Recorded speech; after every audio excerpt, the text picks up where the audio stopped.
नमस्कार दोस्तों, आपको तथा आपके परिवार के प्रत्येक सदस्य को इस पावन पर्व दीपावली प्रकाश उत्सव या दीपोत्सव की ढेर सारी शुभकामनाएं। और आज हमारा जो लेक्चर है मौलिक अधिकार की, जो हम सीरीज चला रहे हैं, उस सीरीज की मौलिक अधिकारों की आज ये अंतिम लेक्चर है, अर्थात चौथा लेक्चर है। तो चलिए देखते हैं। हमने अभी तक मौलिक अधिकारों में कुल 5 मौलिक अधिकारों का अध्ययन कर लिया है। उनमें से समानता का अधिकार अनुच्छेद 14 से 18, स्वतंत्रता का अधिकार 19 से 22, शोषण के विरुद्ध अधिकार 23 से 24, धार्मिक शिक्षा का अधिकार अनुच्छेद 25 से 28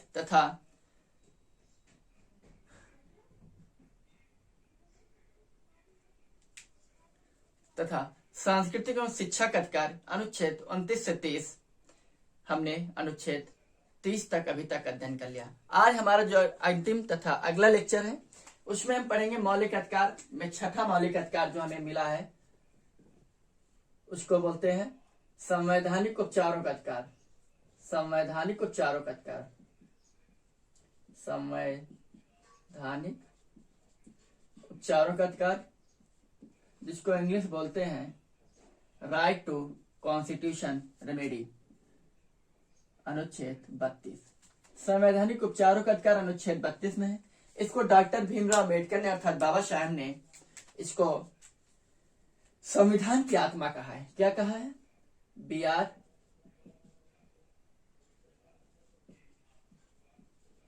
अम्बेडकर साहब ने इसे सोल ऑफ कॉन्स्टिट्यूशन अर्थात संविधान की आत्मा बोला है। ठीक, तथा डॉक्टर भीमराव अम्बेडकर से 2-3 पॉइंट्स और याद कर लीजिए। इनके कमेंट्स हैं कि प्रस्तावना को इन्होंने पवित्र दस्तावेज बोला है। क्या बोला है? पवित्र दस्तावेज। आप बहुत कंफ्यूज रहते तो यहीं पर ये डाउट क्लियर कर लीजिए। ठीक है, कि इन्होंने अनुच्छेद 32 अर्थात संवैधानिक उपचारों का जो अधिकार मुझे दिया गया है उसको इन्होंने संविधान की आत्मा बोला है, तथा प्रस्तावना को पवित्र दस्तावेज बोला है। तथा इन्होंने अनुच्छेद 356 जहां पर राष्ट्रपति शासन है उसको इन्होंने डेथ लेटर बोला है। क्लियर? तथा पूरे संविधान के तहत सबसे सर्वोच्च पद इन्होंने जिसको माना है उसे इन्होंने माना अनुच्छेद 128 के तहत कंट्रोलर एंड अटॉर्नी जनरल को अर्थात नियंत्रक और महालेखा परीक्षक, अनुच्छेद 148 के तहत जो पद हमारे संविधान में सृजित किया गया है उसको डॉक्टर भीमराव अम्बेडकर ने सबसे प्रमुख पद माना है। तो ये 2-3 पॉइंट्स डॉक्टर भीमराव अम्बेडकर से अक्सर बनते रहते हैं, तो इनको आप जानते रहिए। ठीक, तो अनुच्छेद 32 संवैधानिक उपचारों के अधिकार में हमें 5 प्रकार की रिटें प्रोवाइड की गई हैं। कितने प्रकार की रिटें प्रोवाइड की गई हैं? 5 प्रकार की। वो 5 प्रकार के कौन कौन सी हैं आइए हम देखते हैं। तो सबसे पहली बंदी प्रत्यक्षीकरण। बंदी प्रत्यक्षीकरण, इंग्लिश वर्जन जरूर याद रखिएगा, इसको बोलते हैं हेबियस कॉर्पस। Habeas corpus. तथा दूसरा परमादेश। इस परमादेश को इंग्लिश बोलते हैं मैंडमस। ठीक, तथा दूसरा प्रतिषेध। प्रतिषेध, इसको इंग्लिश बोलते हैं प्रोहिबिशन। प्रोहिबिशन। ठीक, फिर अगला है उत्प्रेषण। इस उत्प्रेषण को बोलते हैं सर्टेररी। सर्टेररी। क्लियर? फिर 5वां है, पहला बंदी प्रत्यक्षीकरण, दूसरा है परमादेश, तीसरा है प्रतिषेध, फिर चौथा है उत्प्रेषण, 5वां है अधिकार प्रेक्षा। अधिकार प्रेक्षा। इस अधिकार प्रेक्षा की इंग्लिश होती है quo warranto. Quo warranto. Clear? ये कुछ 5 प्रकार की हमें रिट दी गई है। अब इनका एक एक करके हम विधिवत तरीके से एक्सप्लेन कर लेंगे। आयोग क्या करता है कि हिंदी वर्जन न पूछ के आपसे इंग्लिश वर्जन पूछ लेता है कि परमादेश के इंग्लिश में क्या बोलते हैं, या निम्नलिखित में से कौन से हमारी 5 रिटें हैं जो हमें प्रोवाइड की गई हैं अनुच्छेद 32 के तहत। ये 5 नाम है। बंदी प्रत्यक्षीकरण, इसका अर्थ शाब्दिक अर्थ होता है बंदी को प्रत्यक्ष रूप से उपस्थित करना या बंदी को सशरीर रूप से न्यायालय के समक्ष उपस्थित करना। परमादेश अर्थात परमादेश का मतलब परम आदेश, ठीक है। प्रतिषेध यानी प्रोविजन यानी रोकना। उत्प्रेषण और प्रतिषेध दोनों की मीनिंग एक है, लेकिन इस्तेमाल दोनों का जो होता है बहुत बारीक डिफरेंट है, तो अभी हम आगे देखेंगे। अधिकार प्रेक्षा से पता चला है पूछना, अर्थात पूछने का अधिकार एक प्रकार से, ठीक है। तो सबसे पहले हम जो पढ़ेंगे वो है बंदी प्रत्यक्षीकरण अर्थात हेबियस कॉर्पस। तो बंदी प्रत्यक्षीकरण हेबियस कॉर्पस में डायरेक्ट क्वेश्चन बनता है कौन सी रिट है जो अनुच्छेद 21 से डायरेक्ट संबंध रखती है। तो बंदी प्रत्यक्षीकरण हेबियस कॉर्पस जो है ये हमारे आर्टिकल 21 अनुच्छेद 21 के तहत डायरेक्ट संबंध रखती है। इसमें बताया गया है कि प्रायः अनुच्छेद 21 जो है व्यक्ति की सुरक्षा से संबंधित है और इसके तहत ये कहा गया है किसी भी व्यक्ति को अगर गिरफ्तार किया जाए तो उसको गिरफ्तारी के दौरान 24 घंटे के अंदर उसे न्यायालय के समक्ष प्रस्तुत किया जाए सशरीर तरीके से, ठीक है। ये क्यों कहा गया? ये इसलिए बताया गया क्योंकि पुलिस को क्रूर माना गया है कि वो किसी भी व्यक्ति को वो उसने अपराध किया है कि नहीं किया है, अगर नहीं भी किया है तो उनकी डर से, उनकी मार से, उनकी दहशत से लोग अपना बिना अपराध किए हुए ही अपना अपराध कबूल कर लेते हैं डर के मारे। और जो अपराध किए होते हैं वो पुलिस को पैसा दे देते हैं, ब्राइब दे देते हैं, ब्राइबरी भयंकर चलती है, करप्शन तो भरा हुआ है, जिसके तहत वो बच जाते हैं। निरपराध लोग बेवजह फंस जाते हैं और वो पुलिस के चंगुल में आकर मजबूरी में उन्हें उनकी मार से बचने के लिए, उनके उत्प्रेरणा से, उनके उत्पीड़न से बचने के लिए जबरदस्ती भी गुनाह को कबूल कर लेते हैं। इसलिए ये कहा गया कि न्यायालय के समक्ष 24 घंटे के अंदर प्रस्तुत किया जाए। तो कौन से ऐसी रिट है जिसका संबंध अनुच्छेद 21 से डायरेक्ट है? तो बंदी प्रत्यक्षीकरण, जिसको इंग्लिश में बोलते हैं हेबियस कॉर्पस, ठीक है। और ये जो दूसरा पॉइंट, स्पेशली ये जो है निजी लोक अधिकारी और निजी व्यक्ति दोनों के विरुद्ध जारी की जाती है। लोक अधिकारी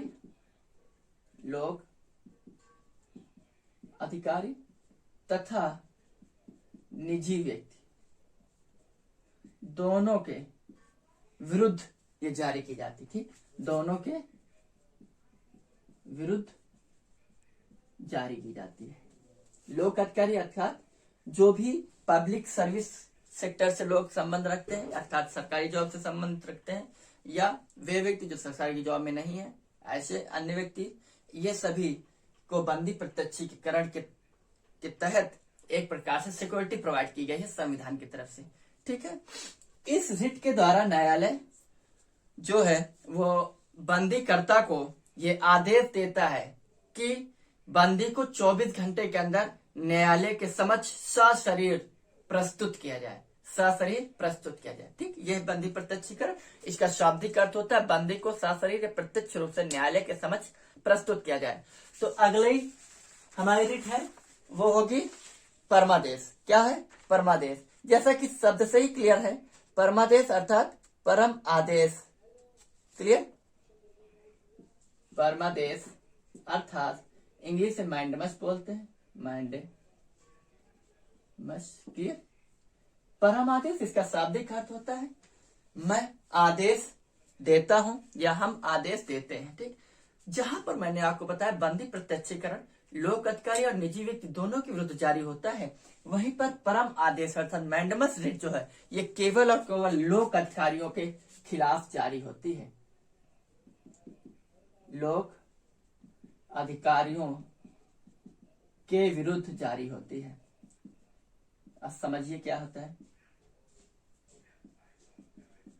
मतलब इसका यह है, इसका शाब्दिक अर्थ ये है कि जितने भी सरकारी जॉब में व्यक्ति हैं वे अगर अपने कर्तव्यों का सही तरीके से पालन नहीं कर रहे हैं, जिसके लिए उनके पद के लिए उनको चुना गया है, उनकी नियुक्ति की गई है, उस पद के गरिमा का ख्याल नहीं रख रहे हैं और अपने कर्तव्यों का सही तरीके से पालन नहीं कर रहे हैं। जैसे मान लीजिए कोई पुलिस वाला है, ठीक, और वो उसकी ड्यूटी है मान लीजिए 8 से 4, मान लीजिए, ठीक है। तो 8 से 4 के दौरान उसका काम है पब्लिक वर्क यानी पब्लिक को डील करना, कहने का तात्पर्य है पब्लिक की सिक्योरिटी प्रोवाइड करना, और वो काम न करके कोई दूसरा काम कर रहा है, चोरी चमारी कर रहा है, भ्रष्टाचार कर रहा है, तो ऐसे वक्त पर या कोई ड्यूटी न करके और घर में बैठा है, तो ये जब उसके खिलाफ रिट दायर की जाएगी तो उसको ये परम आदेश दिया जाता है कि आप अपने कर्तव्य का सही तरीके से निर्वाह करें, वरना आपको आपके पद से बर्खास्त किया जा सकता है।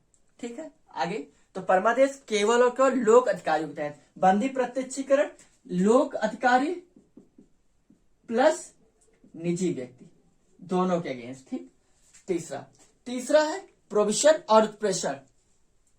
प्रोविशन और उत्प्रेषण दोनों समझिए। ठीक, प्रोविशन और उत्प्रेषण दोनों एक्चुअली में ये न्यायिक रिट है। प्रतिषेध को इंग्लिश बोलते हैं प्रोविशन,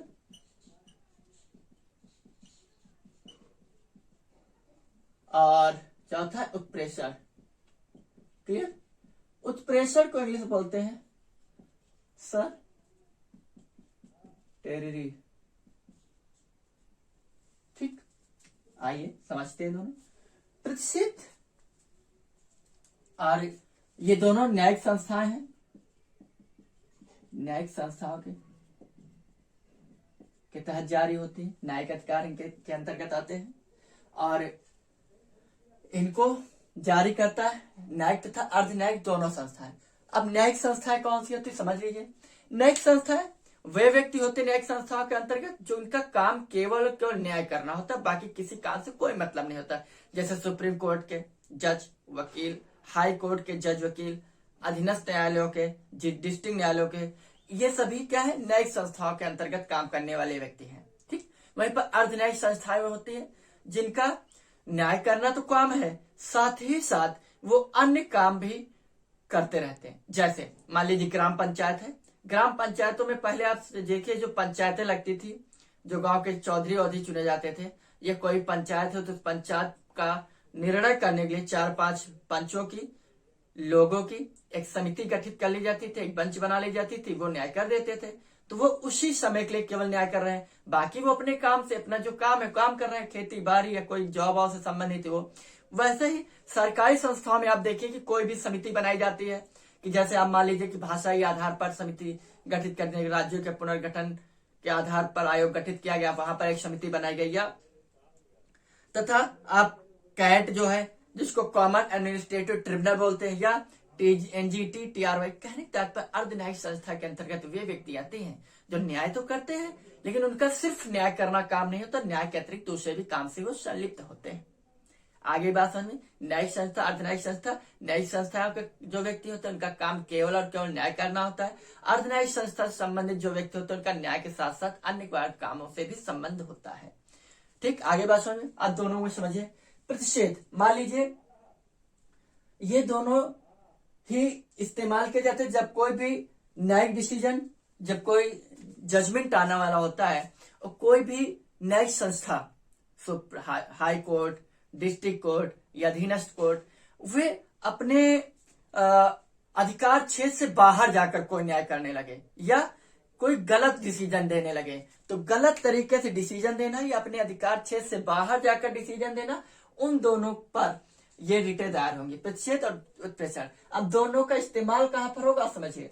जैसे मान लीजिए, जैसे प्रतिषेध आप देखिए कहीं लिखा होता है धूम्रपान करना निषेध है, प्रतिषेध है, ठीक है। तो प्रतिषेध मतलब कहने के पर जैसे कोई देखता है तो तुरंत रोक सकते हैं आप उसको, कि भैया आप देखिए यहाँ पर प्रतिषेध लिखा हो, यानी तुरंत रोकना। तो कहने का तात्पर्य है कि मान लो हाई कोर्ट या हाई कोर्ट के अधीनस्थ डिस्ट्रिक्ट कोर्ट जो है, डिस्ट्रिक्ट कोर्ट कोई ऐसा न्याय जजमेंट कर रहे हैं जो उनके अधिकार क्षेत्र से बाहर है या गलत तरीके से जजमेंट दे रहे हैं, और हाई कोर्ट को पता चल गया है, तो हाई कोर्ट तुरंत उस प्रक्रिया को बीच में रोकने के लिए, यानी प्रक्रिया चल रही है तो उस प्रक्रिया को बीच में रोकने के लिए कि आपके अधिकार क्षेत्र से बाहर है या आप ये गलत तरीके से निर्णय देने वाले हैं, तो इसलिए आपको यहां पर रोका जा रहा है, तो उसको बोलते हैं प्रतिषेध। कार्रवाई को बीच में रोक देना प्रतिषेध कहलाएगा। और कार्रवाई होने के बाद अर्थात जजमेंट होने के बाद पता चले कि गलत तरीके से जजमेंट दिया गया है, अपने अधिकार क्षेत्र से बाहर आकर जजमेंट दिया है, अगर हाई कोर्ट ने गलती की है तो इस पर सुप्रीम कोर्ट कार्रवाई करेगा कि आपके अधिकार क्षेत्र के बाहर था, आप कोई अधिकार नहीं है, तो इसलिए आपको ये उत्प्रेषण दिया जाता है अर्थात उत्प्रेषित किया जाता है, उत्प्रेषण, ठीक है। तथा वैसे ही अगर कोई डिस्ट्रिक्ट कोर्ट कोई ऐसा जजमेंट सुना दे या जजमेंट दे दे जो उसका अधिकार क्षेत्र से बाहर हो या उसके गलत तरीके से जजमेंट दे दिया हो, तो जजमेंट होने के बाद जब उस पर कार्रवाई हो तो उत्प्रेषण कहलाएगा। समझ गए? उत्प्रेषण क्लियर। अगला है अधिकार परीक्षा। अधिकार परीक्षा का मतलब ही है क्या, आपके पास अधिकार है कि आप पूछ सकते हैं। अगला है अधिकार परीक्षा, इंग्लिश बोलते हैं क्यू वारंटो, क्लियर? क्या बोलते हैं? Quo warranto. आइए देखते हैं अधिकार परीक्षा। अधिकार परीक्षा का अर्थ है, इसका अर्थ शाब्दिक अर्थ होता है आपके पास अधिकार है पूछने का। अगर किसी भी व्यक्ति ने गलत तरीके से कोई सरकारी पद को धारण कर लिया है या किसी सार्वजनिक पद को धारण कर लिया है, तो उस पद से उसको हटाने के लिए, उस पे पूछने के लिए न्यायालय के पास ये अधिकार है कि आपने ये पद कैसे धारण किया, आपने गलत तरीके से पद धारण किया, इसलिए आपको आपके पद से अपदस्थ किया जाता है, ठीक, आपको आपके पद से बर्खास्त किया जाता है, हटाया जाता है। तो ये है अधिकार परीक्षा। ये 5 प्रकार की हमारे पास रिटें हैं जो कि अनुच्छेद 32 के तहत संवैधानिक उपचारों के अंतर्गत हमें दी गई हैं और डॉक्टर भीमराव अम्बेडकर साहब ने इन्हें संविधान की आत्मा कहा है, ठीक है। आइए अगले हैं अनुच्छेद 33, 34 और 35। आइए देखते हैं। अनुच्छेद 33 में अर्धसैनिक बलों को कुछ संवैधानिक मौलिक अधिकारों के तहत बातें बताई गई हैं। अनुच्छेद आर्टिकल 33, इसमें अर्धसैनिक बल जितने भी हैं या अन्य बल जैसे बीएसएफ, सीआईएसएफ, सीआरपीएफ,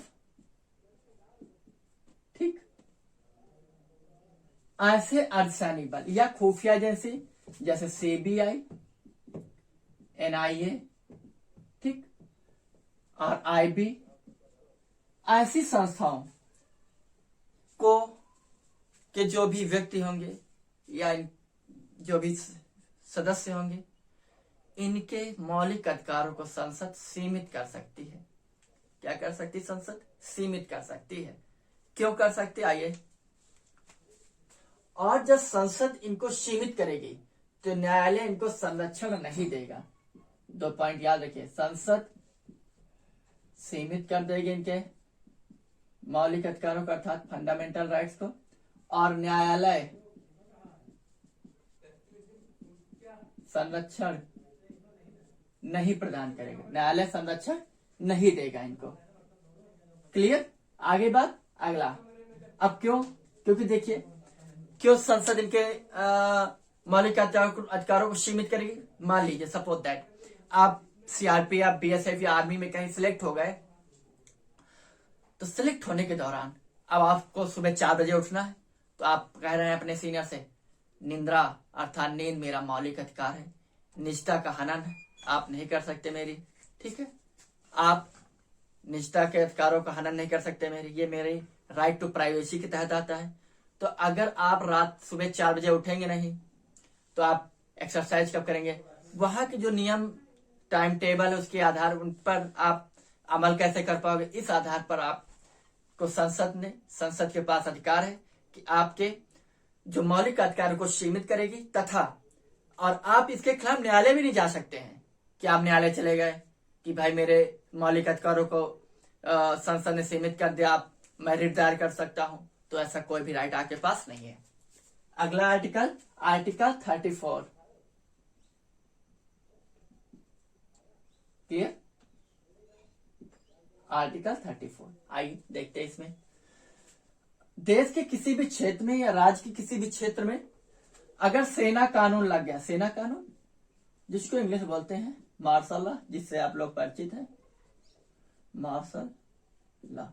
अगर देश के किसी भी क्षेत्र में या किसी भी राज्य के क्षेत्र में सेना कानून या मार्शल लॉ लग गया है तो वहां पर सैन्य बलों के साथ साथ हमारे भी मौलिक अधिकार को संसद सीमित कर सकती है जहां पर मार्शल लगा होगा। ठीक, कि आप कहें कि मुझे घूमने फिरने का अधिकार है, या मान लीजिए उत्तर प्रदेश में कहीं पर किसी राज्य, मान लीजिए लखनऊ में कोई आतंकवादी या कोई भी कानूनी मार्शल लॉ लग गया, सैन्य कानून लग गया, सेना कानून लग गया, और आप वहां घूमने फिरने जा रहे हैं, तो आप घूमने फिरने से आपको मनाही की जाएगी। तो जिसके तहत आप फिर न्यायालय जाएंगे, तो न्यायालय में आप इसका संरक्षण नहीं मिलेगा आपको। क्यों? क्योंकि ये मार्शल लॉ है, और मार्शल लॉ में सेना के कानून के सैन्य बल के जो भी व्यक्ति है उनके साथ साथ जो अदर व्यक्ति हैं, सिविलियंस हैं, उनको भी वहां पर मौलिक अधिकार वहां पर उनके सीमित हो जाते हैं। ठीक, वहां पर हमें घूमने फिरने का अधिकार नहीं होगा अगर मार्शल लॉ लगा है, या अगर हम चाहे वहां जनसभा करेंगे, यहाँ कुछ भी करेंगे, तो ऐसा कोई भी राइट हमारे पास कोई भी मौलिक अधिकार वहां पर काम नहीं करेगा, वो सारे सीमित है। क्लियर? आगे अनुच्छेद 35, आइए अनुच्छेद 35 देखते हैं। अनुच्छेद 35 में कहा गया है कि संसद जरूरत पड़ने पर हमारे मौलिक अधिकारों को सीमित कर सकती है। कोई ऐसी कार्रवाई हमने कर दी जो हमारे मौलिक अधिकारों को हनन हो रहा है या मौलिक अधिकारों को नुकसान पहुंच रहा, इसके एवज में संसद जो है कुछ ऐसे कानून का प्रावधान कर सकती है जो दंडात्मक हो, अर्थात दंड देने के लिए भी संसद हमारे मौलिक अधिकारों के रक्षा के लिए हमें, जैसा कि हमें प्राप्त है, हमें रिट दायर करने का अधिकार है, लेकिन अगर हम स्वतंत्रता के अधिकार के तहत कोई ऐसी कार्रवाई कर रहे हैं जो कि कोई ऐसी कार्रवाई हमने कर दी जो हमारे मौलिक अधिकारों को हनन हो रहा है या मौलिक अधिकारों को नुकसान पहुंच रहा, इसके एवज में संसद जो है कुछ ऐसे कानून का प्रावधान कर सकती है जो दंडात्मक हो, अर्थात दंड देने के लिए भी संसद हमारे मौलिक अधिकारों के रक्षा के लिए हमें, जैसा कि हमें प्राप्त है, हमें रिट दायर करने का अधिकार है, लेकिन अगर हम स्वतंत्रता के अधिकार के तहत कोई ऐसी कार्रवाई कर रहे हैं जो कि स्वतंत्रता का अधिकार है, उस स्वतंत्रता के अधिकार के बाहर हम जाकर कुछ उल जुलूल हरकतें कर रहे हैं, या किसी को गाली गलौज कर रहे हैं, या बमबारी कर रहे हैं अपने देश में, तो इस आधार पर संसद हमारे कानून को, हमारे मौलिक अधिकारों को सीमित कर सकती है और हमें दंड भी दे सकती है। क्लियर? तो ये रहा अनुच्छेद 35। तो इस प्रकार से आज से हमारे मौलिक अधिकार समाप्त होते हैं। तो ये रहे मौलिक अधिकार के टोटल 4 लेक्चर हैं, और चारों आप विधिवत आराम से देखिए, ताकि आप सही तरीके से इनकी जो बारीकियां हैं उनको आप समझिए, क्योंकि आयोग यहाँ से क्वेश्चन भर भर के पूछता है। ठीक है, तो आज के लिए इतना है, और आज के फेस्टिवल को आप सभी एंजॉय करें और मजे लें। तो आप सभी को एक बार फिर से दीपावली, प्रकाश पर्व, दीपोत्सव की ढेर सारी शुभकामनाएं, और आप अपने जीवन में अपने लक्ष्य की प्राप्ति की ओर अग्रसर रहें, और आपको आपका लक्ष्य जल्द से जल्द प्राप्त हो, और आपको सफलता आपके कदम चूमे। इन शब्दों के साथ मैं आज विराम लेता हूँ। आप सभी का बहुत बहुत धन्यवाद। Thank you. जय हिंद, जय भारत।